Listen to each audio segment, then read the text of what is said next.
Hey guys, so we're here in Colombia right now shooting some tours of some of the most incredible tiny houses here in the country, specifically these on top of a mountain here in the coffee region with some amazing sweeping views of the city. So let's go check it out.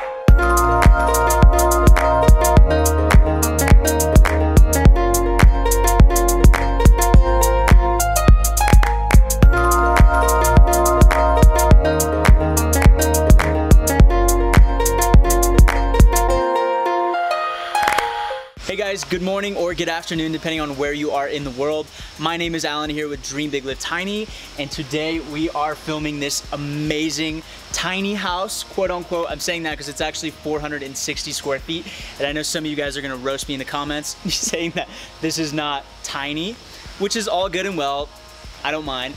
But we're out here in Colombia, specifically in Pereira, which is this small little city in the triangle of the coffee region out here in Colombia. So this house is actually incredibly high up on a mountain with a sweeping view of the Pereira downtown area. It's quite a secluded property. There's only 4 of these tiny house rentals here on the property, and we're gonna take a tour of this first one right here. So let's go check it out.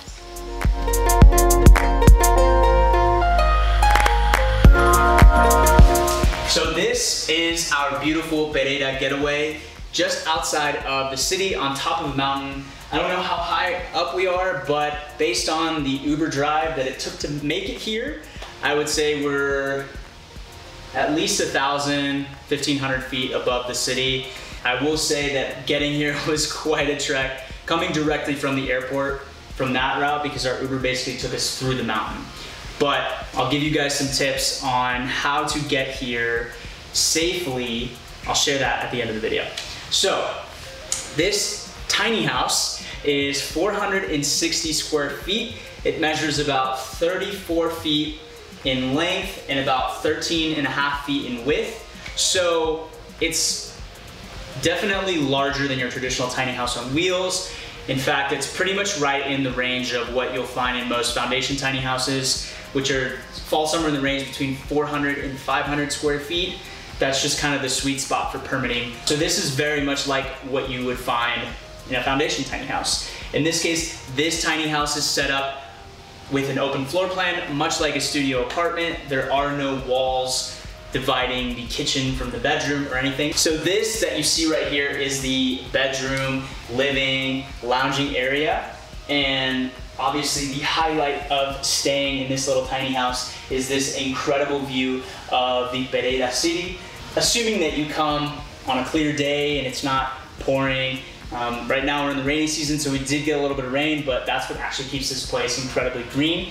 Assuming that you have visibility, you can see basically the entire city from your bed, from this chair, and it's just a great place to sort of just lounge and hang out. And at night, it's even more amazing because you see the entire skyline and pretty much as far as those little mountains behind the city. This is definitely my favorite part of the house, the highlight for sure. So on this side, we have the bed right here. I believe it's a queen size bed. I don't think it's a king size, but you have these 2 little nightstands on each side of the bed. USB charging ports on each side with your little lamp and some storage area to put your phone, your keys, whatever. And then over here we have this comfy little chair. It's a great place to read, hang out, have a beer. Megan was reading here earlier for a couple hours. And that's pretty much it. We have this massive Samsung curved TV, which I've never actually even seen one in real life. They have Netflix, Amazon Prime, basically all your streaming services, and the view. What I will say is that because most of this house has glass surrounding, depending on whether there's a lot of people or not staying here at the same time, you could feel like there's a lack of privacy. So obviously these have blinds that go around. You can close it basically all the way around. If you're the kind of person that needs, you know, the room to be pitch black in order to get a good night's sleep, then you have that option. You have automatic blinds on the back side of the house, and these of course as well, if you want a little bit more privacy at night or even during the day. So this is the front side of the house. So let's check out the other side of the house. So on this side we have this cute little kitchen with a massive island, which is something you don't really see in houses of this size typically. I love this little bar top right here, and you have two little stools. Great little, breakfast dining nook. You can do some work on here. I haven't been working yet this weekend, but if you were here and you needed to do some work, you could do that. There also is Wi-Fi here. Surprisingly, it's not the fastest Wi-Fi, but it is fast enough to get through a Zoom call, maybe not with the highest quality. It's manageable. I probably wouldn't be uploading a YouTube video from here, but it's definitely enough to, browse social media or upload a couple stories, just sort of your basic internet browsing. On this side we have a sink. It's pretty small, but you're probably not going to be doing a whole lot of cooking, I would imagine, while you're here. You have an air fryer, which is pretty cool and unique. I don't actually think I've ever seen an air fryer in a tiny house rental before, but that's super cool. So you have the option to use that. You also have a 2-burner propane cooktop, and obviously all the pots and pans that you guys would need to cook. There's also tons of storage on this side, basically 4 massive cabinets, and definitely plenty of prepping space if you're going to be cooking. Though I will say that this property is like a mile outside of the radius that Rappi basically provides service to. So Rappi is essentially the Uber Eats of Colombia. You use it for literally everything. You can order directly from restaurants. You can literally buy clothes from the mall and have it delivered to you. You can order from liquor stores, grocery stores. If you're staying in a place like this, you definitely want to take advantage of that service. So because these tiny houses are outside of the radius of Rappi services, basically you're definitely going to want to utilize Juan, who actually is the owner and host of these Airbnb rentals. Definitely use his contacts. He has an Uber driver that he recommends and provides service directly from the airport to and from the town. You want to go out to dinner at night, definitely use him, use his contacts, because they know this property very well. They know how to get around the mountain, how to get up and down it safely. In terms of food, he also has several contacts with different restaurants around here, as well as a guy that he highly recommends to deliver food back and forth from town. We actually did that this morning. We ordered directly from this local little Buñuelos, I think it's called Buñuelos Diaz, which he told me is one of the best little restaurants here in Pereira. So he highly recommended it. We got a handful of things. We got calentados, which is basically like this little breakfast dish, which doesn't really seem like a breakfast dish. It's basically rice and beans on the bottom, and then they serve it on top with an arepa and a fried egg. We ordered the one with the egg specifically, but they make a whole variety of different calentados. They have fresh squeezed juices, orange juice, basically any sort of fruit that's local. And they have coffee, buñuelos, empanadas, tons of different things. So like I said, I highly recommend utilizing Juan's contacts while you're here to get food. If you need groceries, he can help out. If you're just gonna be ordering food like we did and just hanging out, definitely use him, and don't try to go through the Rappi app because it's going to be a nightmare. But other than that, it's really not that big of a deal. On this side of the kitchen, we have this nice apartment-sized fridge. So this, I believe, is about a 10 cubic foot, might be an 8 cubic foot refrigerator. So this is pretty much on the smaller side of like apartment-sized fridges. Though for a couple days stay here or even a week-long stay, this is more than sufficient. My fridge in my tiny house is about this size, and I hardly ever grocery shop. But when I do, I basically can fit like 2 weeks of groceries in there.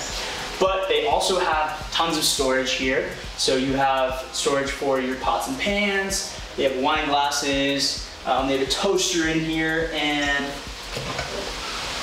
a juicer. I didn't even know they had this. We can get some oranges or some grapefruits and juice tomorrow morning. Way more space than you would even need during your stay here, but it's available. And then even more space up here. Juan was actually telling me that several of his guests previous guests got stuck here during quarantine, so some of them like only expected to stay here for 3, 4, 5 days or a week, and some of them ended up staying for several months. Not on purpose, but at the end they had, you know, sufficient space to basically live out of these little homes. On this side we have a little microwave and tons more storage. Obviously it's open shelving, so if you're staying here for a significant amount of time, then you know it's going to incentivize you to keep it clean. Speaking of storage, we have a mini closet over here on this side in the end of the tiny house. So at the end we have some built-in storage here, which is really nice. Again, a lot of people always ask me, like, where's the storage? You know, where do I put my stuff? Where do I hang my stuff? And to be completely honest, most Airbnbs don't have, at least the ones that were built as Airbnb rentals, not as full-time residences, don't always have a closet, don't always have storage space that you would expect to find somewhere, you know, where you're actually living full-time. In this case, for me, maybe not for you, for me this is more closet space than I have in my house. There's definitely, you know, there's 2 racks to hang stuff. In this case, you know, we only came here for a weekend trip, so there's plenty of space for all of your belongings. If you're 2 people and you each brought a suitcase, there's still definitely plenty of room. You can hang your stuff if you're gonna be here long enough. And yeah, 1 extra drawer down there. And that's basically it with the storage. And next, we're going to the bathroom. So the bathroom is quite large, in my opinion. I mean, I think it measures about 8 feet by 4.5, 5 feet wide. So on this side, we have this incredibly cool, unique little vanity. It just looks like this massive worm that's coming out of the ground. I don't know how else to describe it.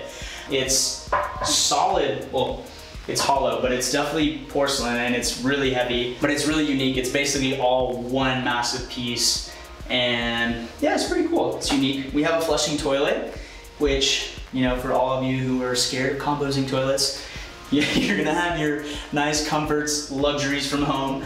And last but not least, we have this incredible tile shower with this glass door that we can close. We have this rain shower head. It's really high up, but definitely a really comfortable shower. Because I feel like most houses in Latin America don't have ventilation systems through, you know, the ceilings and through the walls, because most of these homes are actually constructed using concrete. Well, in this case, actually, these are plaster. That's actually unique. Most homes aren't built with plaster, or drywall, sorry. Most homes in Latin American countries are built with concrete, so they don't always have ventilation systems through the ceiling. In this case, we have a pretty nifty little window that opens up. You still have, you know, privacy. No one should be walking by when you're taking a shower. I can't guarantee you that, but definitely like crack it open when you're taking a shower and it will prevent this thing from steaming out. And one other room is even more storage. The last room is something that's not really useful as, you know, an Airbnb guest, but it's basically, well, I'd say it's pretty useful for some people. In this case, it's basically just this pretty sizable room. It's like 7 feet by 5 feet or so, but we have this manual washing station. So in a lot of Latin American countries, we don't have washers and dryers. So a lot of houses actually have these sort of manual washing sinks that you'll basically bring your dirty laundry here, and you'll basically hand scrub the clothes, clean them, you know, rinse them, and then you'll hang them outside. So if you're here for, you know, a significant period of time, then you have a room where you can wash your clothes or you can store other things. Like I said, this is pretty massive. I think for me, as someone, you know, for us, we're only here for 2 nights. It feels like a bit of wasted space because we're not using it. But then again, it is nice to have a room where you can, you know, you have your separate trash bin over here. You have your water here, propane water here, over here. Just a room that you can close. You can put stuff here that you don't need during your stay. and just close the door and have that out of sight. So in that in that case, it's useful, but I could have done with a slightly bigger bathroom or a bigger kitchen. No, I'm just kidding.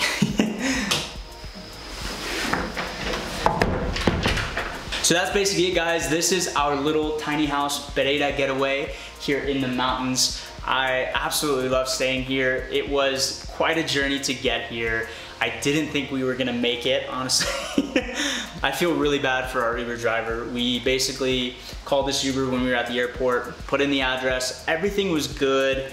There's a little bit of traffic, so basically, they routed him a different way to try to save time, but we ended up basically going straight through this mountain around this entire thing, and what should have been like a 20-minute trip ended up being close to an hour, and honestly we were cliffside for about half of that time, and poor Megan was on the side where the cliff was.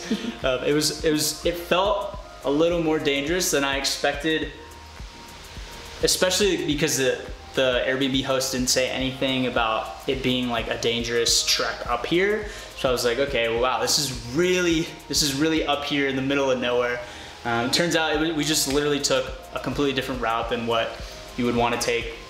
Like I said, Juan, the Airbnb host here, right when I booked the place, he sent me all these contacts, an Uber driver that knows the area well, so definitely book your Uber with him before you land.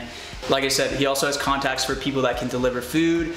The Uber driver also can take you down to town or back up. And yeah, just take advantage of that, because you definitely want to use people who know the area well and can get you up and down safely. But other than that, I will leave the link to this tiny house in the description below. I have nothing but good things to say now that we've been here for a day and a half, now that we've experienced a rain here and then it cleared up. We've had a really nice day today, and the fact that you can see, maybe you can't see right now, but the fact that you can see the Pereira city from basically any vantage point in the house is just absolutely incredible. And I think it's hands down the highlight of staying here, is just having these sweeping views of the city from anywhere you look on this property. There are 3 other rentals basically staggered above us. I think each one gradually, as you get higher up, has a slightly better view because you kind of get a little bit higher than the tree. And the very last house at the very top, it's a little bit larger. It's about 650 square feet, I would say. And it's actually situated in a horizontal manner, not like these were. These are, vertical orientation. It's oriented in a horizontal manner, so there's glass paneling, windows surrounding, getting sweeping, well, not 360, but 180 degree views.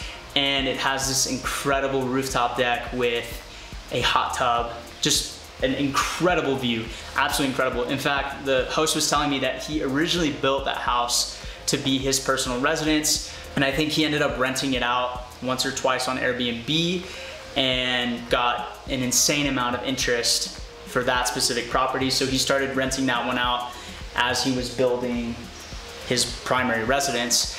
And so now he lives on the property. So like I said, you have direct access to him. He gives you his phone number so you can talk to him, ask for recommendations in the area. And he's super sweet, really attentive, and can help you out with any questions that you guys would have in your stay here. So, like I said, this tiny house is in Pereira.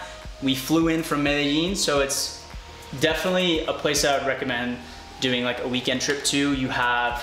We're in the middle of the coffee region, so you have Manizales, about an hour and a half away. You have Cartago, and you have Salento. Most of you, if you're looking into coming to Colombia, you've probably heard of, because that's the little town right next to Valle del Cocora, which is basically this incredibly beautiful valley with these huge, like, what are they, wax palms, I think? So they're towering. I don't know how tall they are, maybe not a couple hundred feet. They're insanely tall, and it's a great place to go hiking, go horseback riding. And so that's what we're gonna be doing tomorrow. So super excited. I hope you guys enjoyed this little tour of our Pereira getaway. I will see you guys in the next one.